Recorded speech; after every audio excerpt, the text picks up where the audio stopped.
Here we go. Hold on. Here's what we got. Back up here, ladies. I got my two assistants.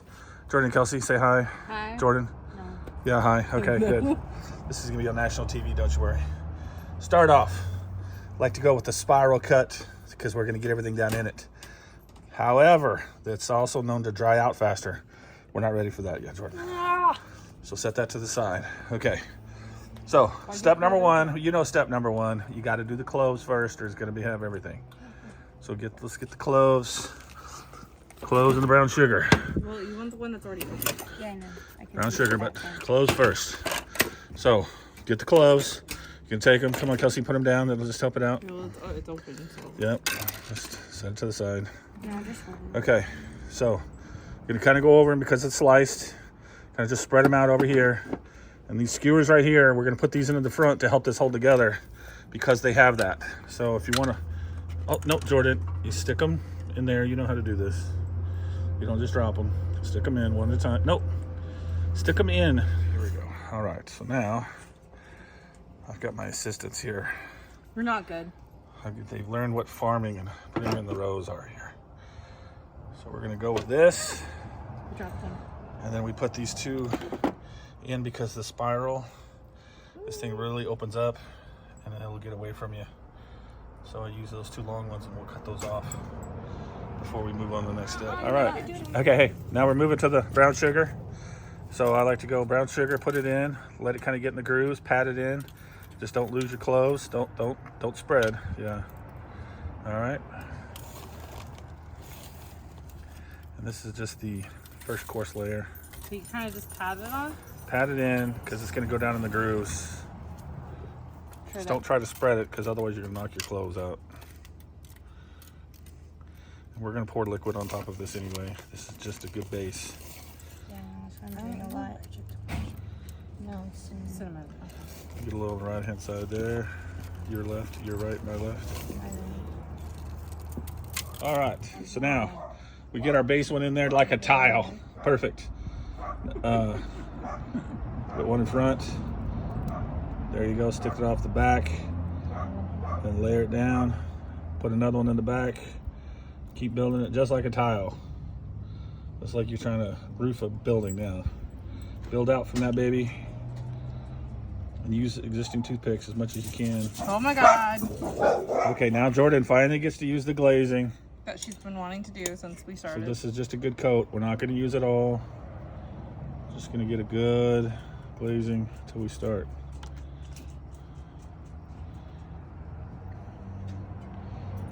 All right. Now the next phase is, Jordan, we're going to go over here. Kelsey, go get the aluminum foil. Open that up and open that up, Jordan. Okay, so we don't have a smoker, so we're gonna do two phases. Phase one is gonna be heat only, keeping the moisture in, and phase two is gonna be using the smoker box and the good old Applewood smoke. So we're gonna go deep frying the turkey, electric style. Tip: make sure you got your cork. Make sure you got this thing turned off. So when you turn it in here, so Kelsey, come around, kind of give an idea. This is the electric jobber. This thing slides in and out. Comes in, it's just got a big electric element. It's gonna plug in, we're gonna put it in. You've got a not to exceed fill line that's over here. This thing's generally about 13 pounds or so. So we wanna get this going first. This is gonna take a little bit to oil up, to fill up. So.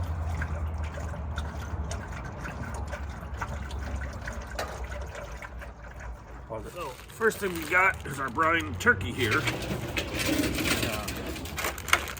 Since we're deep frying, we want the turkey as dry as it can be. So this is going to probably be a little bit of a challenge, getting this one out of here. So Jordan, when I get a hold of this, I'm going to let this drain a little bit, and then you take it away so it doesn't. So I'm going to drain as much as we can.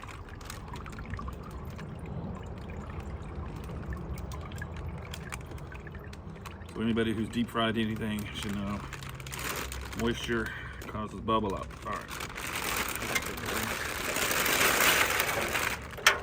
Fill that back up. Put that back in there.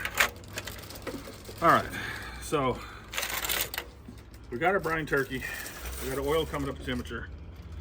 Now it's a matter of whether or not we put some over it. I'm gonna do half of this in the Duck Dynasty style. It's gonna be mustard. The other left side's gonna be traditional. So we're gonna see how that turns out.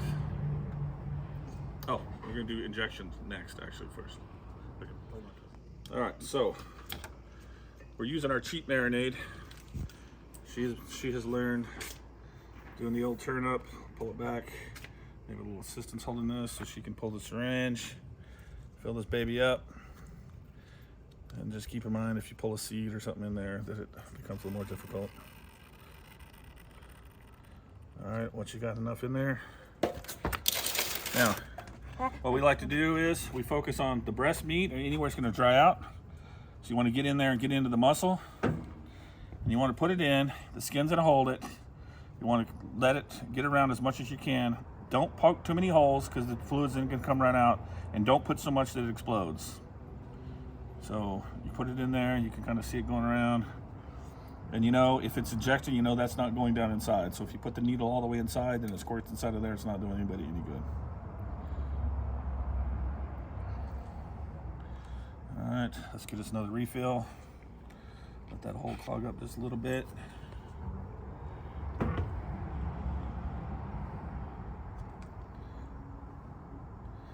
Here's in the butter flavor. I really like the Cajun flavor myself. It's just hard to get. All right, let's get that guy there.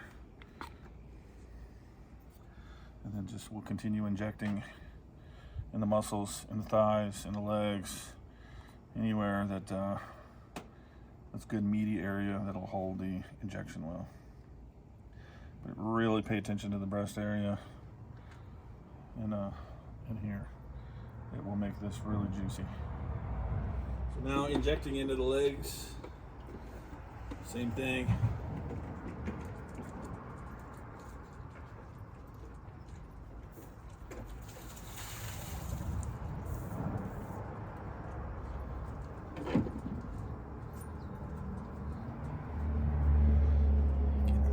Muscle there, nothing leaking out. Those are got some really good flavor. All right, now it's 1:27. Sorry, it unfocused. Okay, there. Now it's beer time. The assistant cook is about to move on to the next step. It's beer o'clock. Apparently it's beer o'clock. All right, now you could have done this. We put the one in, put the turkey in the basket. The basket's gonna go inside of there. But just like doing the beer butt chicken, I think it's easier to put it in here because it's going to be a mess. So as long as you have a glove like Michael Jackson over here, then she can do the honors. Normally I would put this over the whole thing, but I want to just see if we can actually tell the difference or not. So we're going to put this over on the right hand side. You're going to get the nooks and crannies just like you would with the butter. Get it in there thick.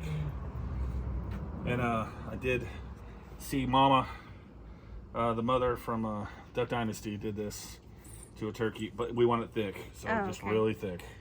Just keep going. Here, I'll put it on there. You just, all you're gonna do is just kind of spread it out a little bit. We want it nice and thick, and we want it all over everything. Because once it goes into that fryer, it's gonna want to take it off.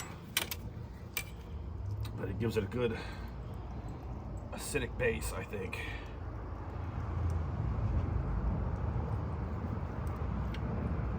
With this brine, let's see how well this brine does to this side. On this side, we're just gonna do our normal salt, pepper, garlic. All right, they're down in there pretty good.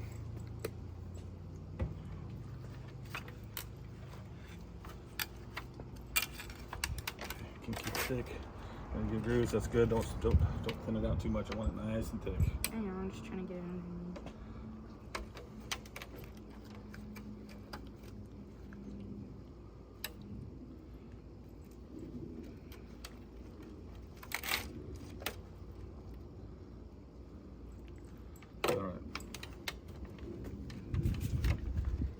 Pay attention to the cat, not here. You're the worst. You don't respond to it. Again, we're filming here. I know, I'm just trying to get in there. Now we're gonna go heavy on the salt, pepper, and garlic. So Jordan, you get that new glove on there. Just kind of get this to maneuver so we can get to the sides. No, kind of just move the turkey around for me a little bit so we can get to the And then I put this in one hand.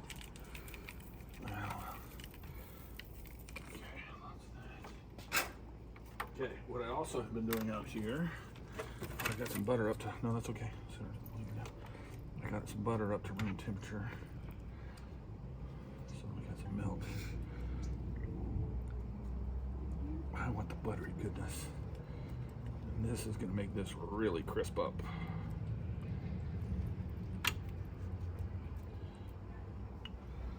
Okay. Let's get this. Okay, now we're moving back to the ham. Ham's been in here warming up. So Jordan, we're gonna take the foil off, which we've been using to hold the heat in. So now we're gonna start the smoking phase. So Jordan, if you want to go ahead now, some of the flavor on that you've been itching to put on there. You're gonna put it on, just spray it a little over the top, or spread it. And then we have the little brush. Can I use the rest This is of just, no, it's just, this is just one of the rounds. Here you go. Here's a brush, so you can use the brush to spread it out a little bit. And what you can see is, had a couple pieces over there that are already smoking. Hey, you gotta be careful with those. Okay, that's good. Stop it. Oh, let back up some. Go ahead and start it. Just start it. Okay, so one of the things you'll notice in this pan is that this cooking like this is this much juice. All of this juice is drained out. That's the one downside to using these sliced hams, is that juice comes out, that meat goes dry, right? So another way to do it is put the syringe, keep putting it back into there. But that's why I've really dropped down the amount of time that you smoke these. Otherwise, these things will dry out because all of that juice all came out of that meat. Again, one of the most important things cooking, let's just see what kind of temperature we've got cooking here. Cold Coors Light, let's see what's down to here.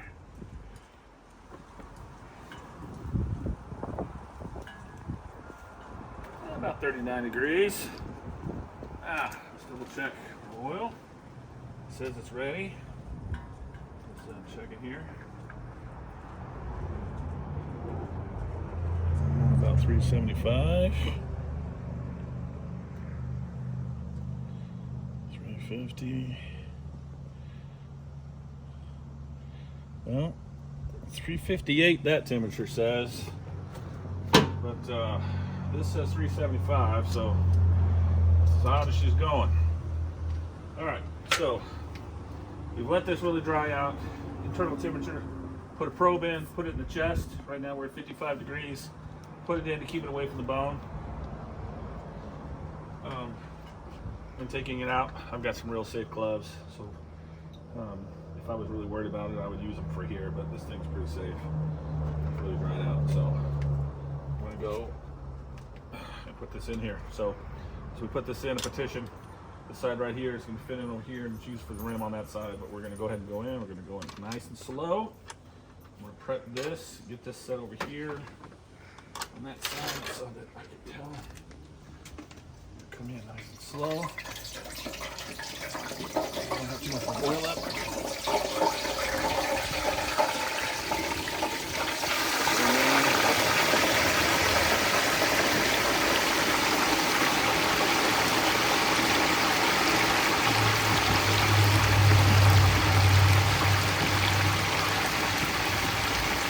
The gloves would have been a good idea. Get back, bud. Bring it on in. Bring it down. Over. Just kind of keep out of safety.